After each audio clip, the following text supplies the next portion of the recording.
Hello and welcome to another scrapbooking process video. I'm Tracy, also known as MercyTiara, and I make scrapbooking process videos and more here on my channel.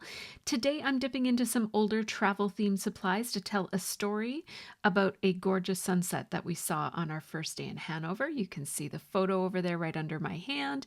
And I have pulled out some older supplies, which I keep in these project boxes.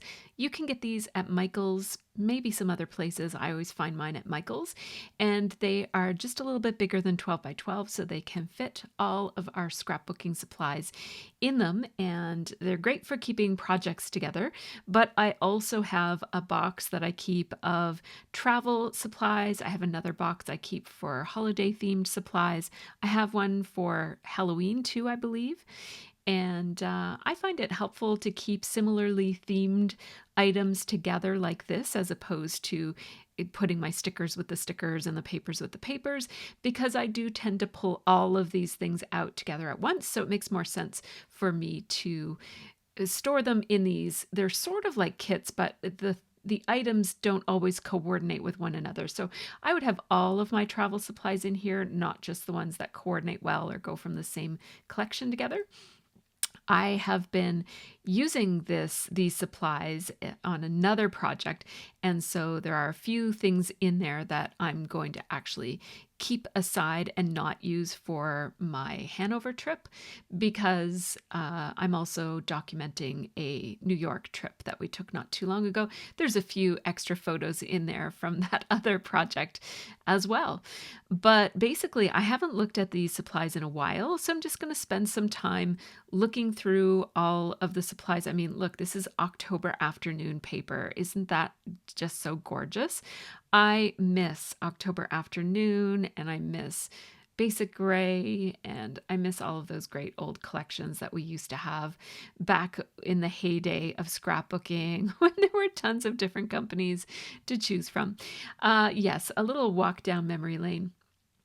And I am, as you can see, I just pulled out some of the things that I think might work for this project, and I'm going to put them aside. Now, even though I usually start with paper, I do like to familiarize myself with my embellishments before I get started, just in case there's something really big that I want to make sure that I make room for, or if there's something specific that I want to work into the page. So here I am just explaining to my tiaras over on Patreon how I'm making my decision about which of these photos I'm going to use. So I have one that has the weather shot feature on it. So WeatherShot is an app that I use a lot when I'm traveling, but also just for outdoor photos around here. And it allows you to put a little like a little overlay on your photo that says the date and the time and some of the weather details of the day when you took the photo. And the really cool thing about that app is it works even after the fact. So if you took the photo several days ago and you're going into the WeatherShot app to use it, it'll look up the weather of the day that the photo was actually taken using the metadata in your photo. So it's a really great app and I love it. I also just love it as a social media app as well, because it's kind of like back in the beginning days of Instagram, when all of the photos were just people and their lives. That's what Photoshop is like, just random people posting outdoors photos. And it's very kind of wholesome and and old school. So I really like it for that as well. But that's just an aside. You can see I pulled out extra paper because I didn't have enough paper to choose from in my travel case. So I've gone into my old Studio Calico stash. I keep all of my old Studio Calico paper together in one big bundle because it has a bit of the same vibe, I find. And usually I know when I need a Studio Calico paper. It's sort of like sassafras. I just kind of like, I know when I want that paper. So in this case, I knew I wanted something Studio Calico-y. So I pulled out this whole big bundle and I'm just looking through it. Some of these papers have a very distressed look to them. That was the style at the time, of course. And this is just how I'm just showing how I store them. And so I I don't love the distressing on it, but I think I love the paper enough that I'm going to use it anyways. And if I cut down the paper in order to frame it with a mat behind it, then that'll take off some of the most yellowish edge on this. The most yellowy parts of it are on the outside edge. So if I cut a quarter of an inch all the way around it, it will be less yellow, but it definitely is still yellow. And what I'm landing on is these two. So they're very similar papers, and I like how they have similar angles, especially considering that I will be layering them together with one another. So it will almost look like a continuous bunch of lines that are on the cream paper with the blue lines, or gray lines, I guess they are. And then those lines, they're not going to be exactly continuous, but they will be the same angles. And I think it's going to look kind of cool how the pattern will sort of continue on that background mat. So I trimmed that paper down on all 4 sides. Oftentimes I will just trim it down on 2 adjacent sides. See how that lines up quite nicely? I really like that. But I can't here because I actually want to take some off of each of the sides so that I've got that, so that the circle in the middle stays in the same place, which will help these 2 papers line up together. Now I do really love the pattern on the back side of this. And so I decided to gut it because I'm really only using the outside edges of this. So I just used my trimmer to do that. Before I glue this down, I'm going to take my fingers and curl up the edges of it. Now, I took out that little tool by Tim Holtz and Tonic there. That is a paper distresser, and it has little tiny blades in it that will distress up the edges of your paper. But in this case, I wanted a much more distressed and almost like a curled look. So I decided to just use my hands. I just took out the tool just so you could see another option for doing a distressed edge would be to use that tool. I am using my ATG and I'm gluing all along the outside edges of this paper and then along the inside edges of my hole. And by gluing both of those edges, it makes sure that I have the maximum amount of gluing on both of them so that there's no, I mean, it doesn't have to be glued perfectly. It's going to be in a page protector, so it doesn't really matter. At this point, I couldn't decide which photo I was going to use until right now. I've decided to go with this one with the weather stamp in it. It says I am here. It has Hannover underneath of that. And then over in the far right-hand bottom corner, it has the weather, which was partly cloudy or partly sunny and 16 degrees. It was taken at night, so as the sun was setting, and so it was quite a bit colder that day than the other days that we were there. I'm just going to play around a little bit with where this ledge is going to go. Now, I often use a ledge in my designs as a way to anchor something on a page, and that is definitely the approach I'll be taking for this page. And then I just want to layer a couple of different pattern papers behind the photo just to give it a little bit more visual interest. I think I'm going to be really going with these rays that radiate from the photo as part of what I'm going to be doing on this page. So everything else can be pretty minimal. I love these composition books, and so I am going to definitely be taking one of those.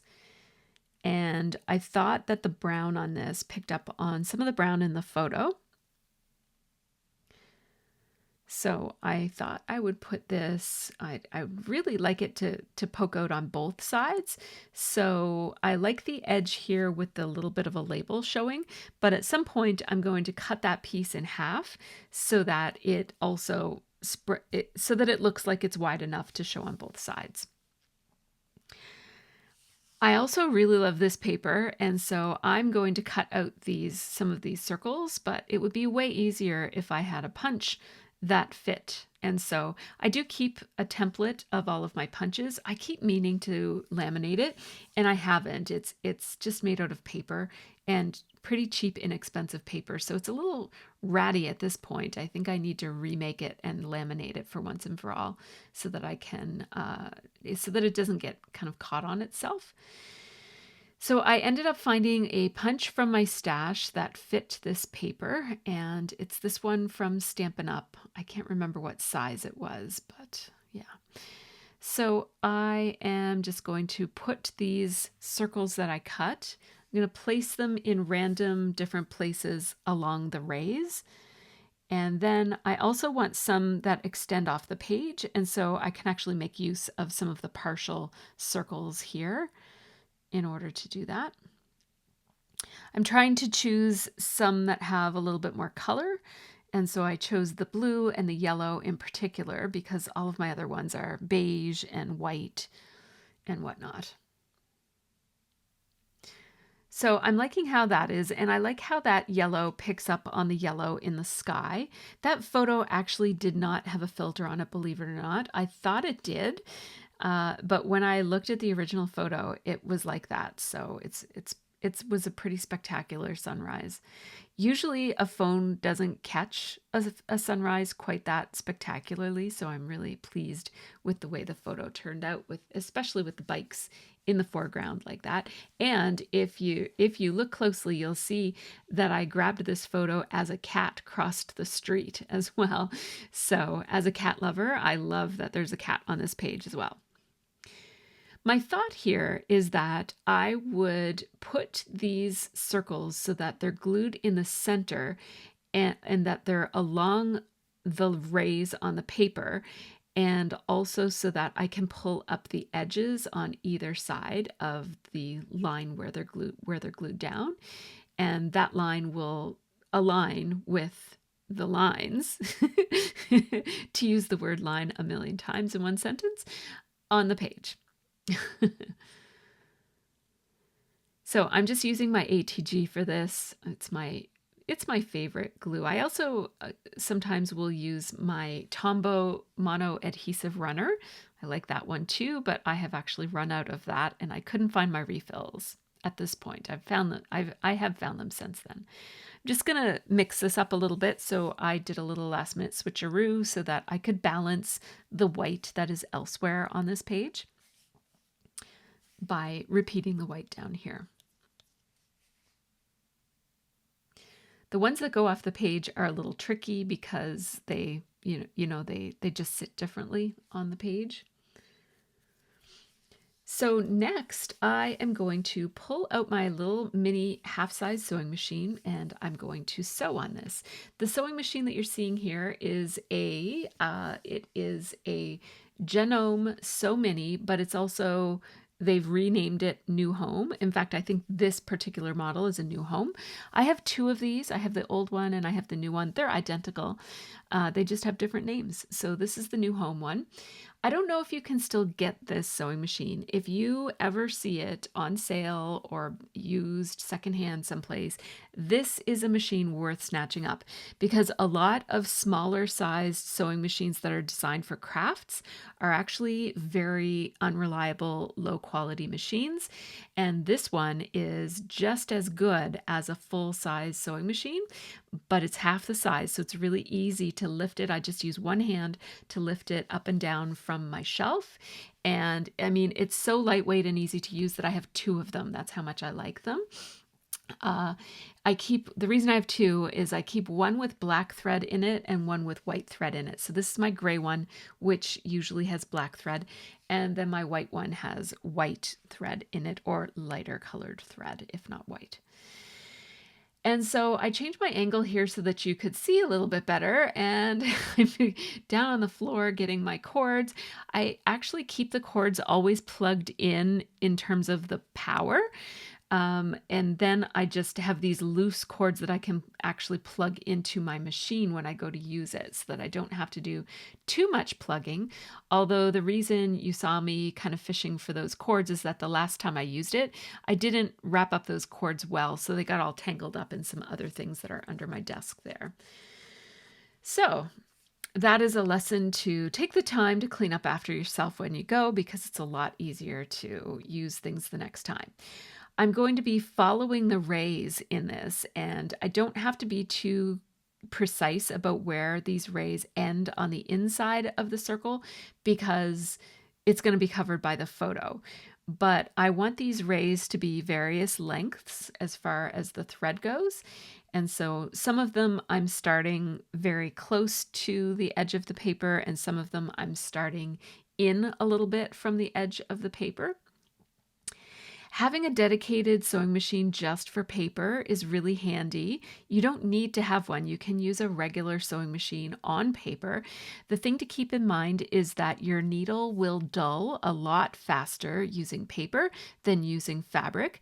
So back when I used to multitask with one machine, I would just have extra needles on hand because you definitely have to change those needles more often when you're using your machine on paper. The other thing to keep in mind is that if you sew over adhesive, as I'm doing here, I've already used my ATG to stick these down in the centers, and now I'm also sewing over them. So if you sew over them like what I'm doing, sew over adhesive, I should say, your machine might get glue inside of it and adhesive inside of it, and it might get kind of goopy and need to be serviced a little bit more often. I believe sewing machines should be serviced every so often anyhow, and this would just increase how often you need to do that. I've been lucky. I feel like maybe I should knock on wood, but I haven't had to have mine serviced yet. So yeah, and I use it exclusively on paper and often with adhesive. So I'm guessing it's coming up. I'm pretty sure I'm going to need to service probably both of my machines fairly soon. Just something to keep in mind. If you didn't want to do that, then you could just hold those circles in place as you sewed through them, and that would work fine.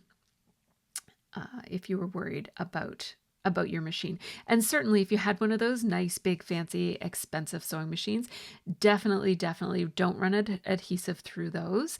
I just wouldn't want to risk it with an expensive machine. These ones are pretty inexpensive. And like I said, I'm pretty sure a servicing will fix any problems that are caused by the glue. So here we go. Now we have the whole structure of my page is all in place. And now all that I have to do is the fun part, which is embellishing. That's my favorite part.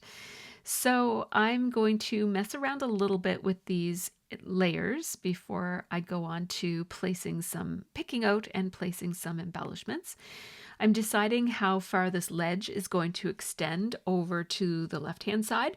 I know I want it to run off the edge of at least the cream paper and maybe both.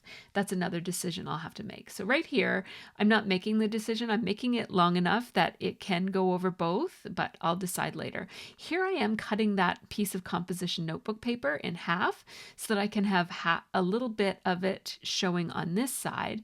And then I'll also tuck in another little bit on the other side, but I want to add some texture. So I'm going to pull out one of my border punches and use that there. So I'm going to glue all of these together so that they can move around as one unit. And I am going to do a little bit of outlining on this composition notebook paper just to help it stand out. And I'm also going to do some outlining on that bicycle paper in the background. These are all Studio Calico papers and it's so nice. I love them. And the bike paper picks up on the bikes in the photo. I did decide, as you see, to make that paper run off of the yellow background paper or the cream background paper, but not extend onto the mat. That was just a choice I made. There's no right or wrong way to scrapbook, so you do what works for you. I'm just going to use my fingers to roll up some of the edges of this paper just to emphasize the layers here. And now I'm going to grab my notebook paper punch, which it makes it look like a fake notebook paper on the edge. And then I'm just going to rough some of these up so that it looks a little bit more like a real notebook. And then I sliced it down just to make it easier to tuck. I didn't need all that bulk and I didn't know how closely these layers were glued, so that way I could layer that right there. It gives a little bit of texture and a little bit of repetition. I'm just telling my tiaras that sometimes I keep those extra pieces.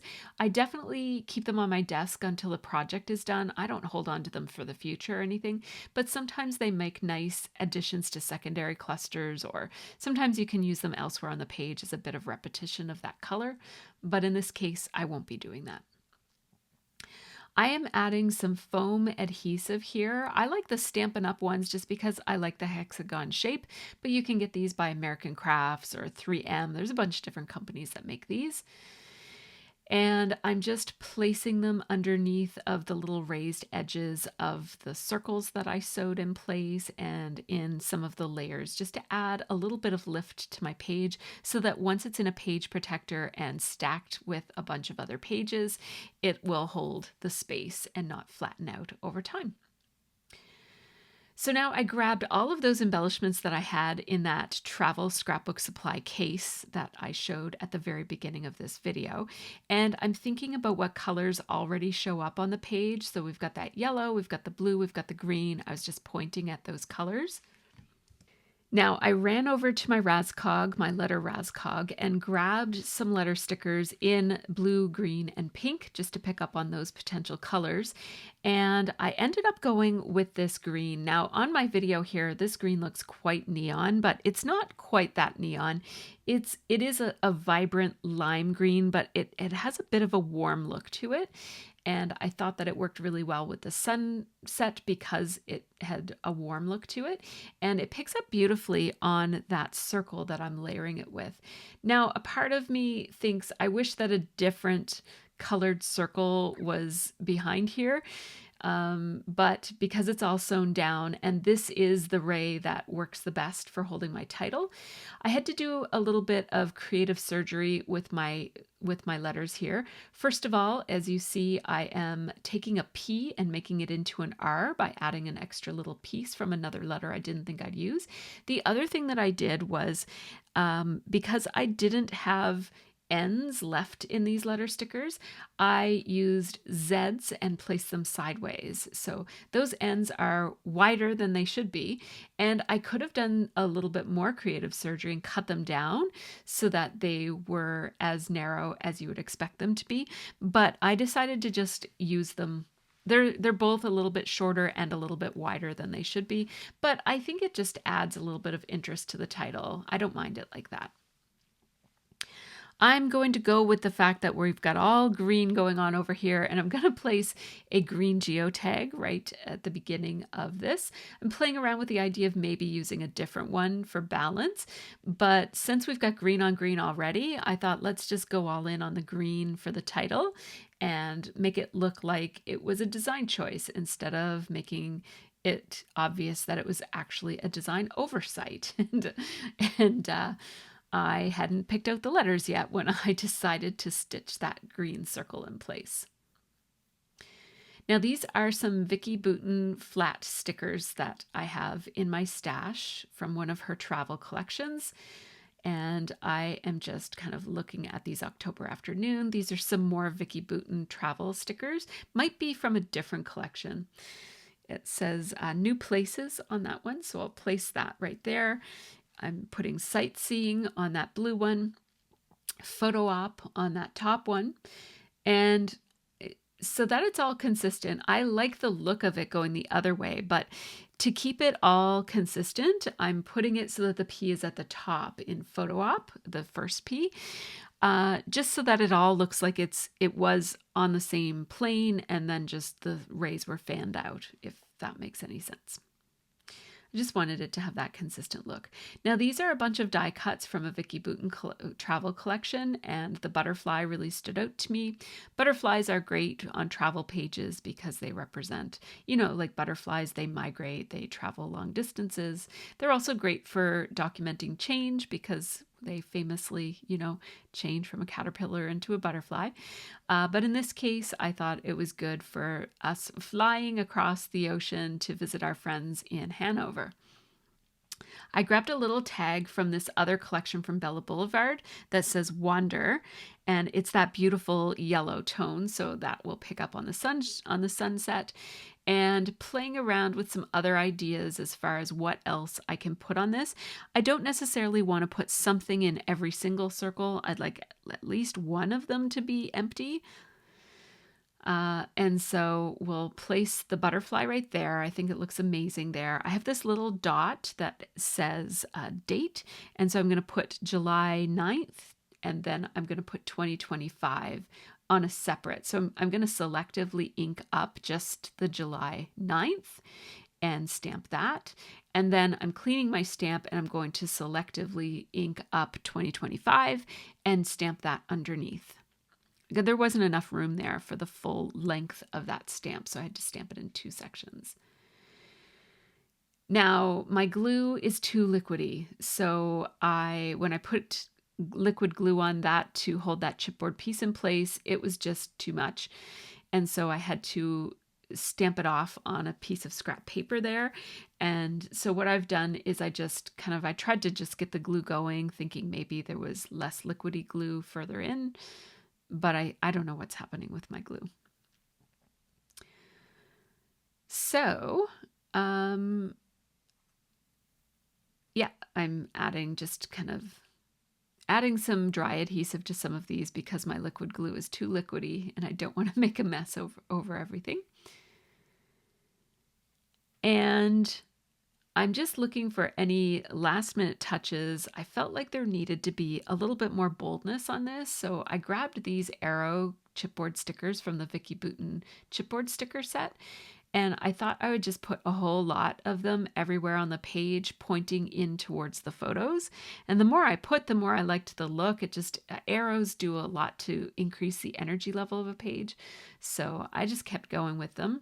I think I used every one of them on the sticker sheet. So I always love using up something. I'm going to put my journaling right here. It's grid paper, so it's easy enough to put my journaling. It says, on our first night in Hanover, we were greeted by this spectacular sunset. And then I will underline that journaling so it feels like it belongs there. And that is it. I'm just checking to make sure that those arrows are going to stay put. Sometimes chipboard stickers are not very sticky. They don't stand up over time, so I always like to just test them before I finish off my layout. Now, this page looks great just as it is, but I am going to add just a little bit of splatter. I'm going to grab my little splatter kit that I have. And in order to use splatter, sometimes I'll mask off my photo cluster, but in this case I knew that it was only held by a small amount of tape, so I just pulled the cluster of photos right off of there, like the photo and the layers that go with it. Now these are my little splatter kits. I have one for white and one for black. You saw me accidentally pull out the white one there, but I just want to use the black in this case. So it has a little paintbrush, a little tube of paint, and I use the lid as a palette. And I add just a little spray of water to make the paint a little bit more liquidy so that it splatters well. I find that paint gives me better splatters than anything else that I have in my stash because acrylic paint is basically plastic. It keeps its circular look when it splatters. I find other things, it splatters and then it immediately fans out or bleeds a little bit into the page, or it has more of a splattery star-like shape instead of perfect circles. So when I'm looking for perfect circles, I do like to use acrylic paint, or the other things that I sometimes use is gouache. And in my white splatter kit, it's gouache that I use. Only because I had a tube of gouache that fit nicely in the kit, so that's what I chose.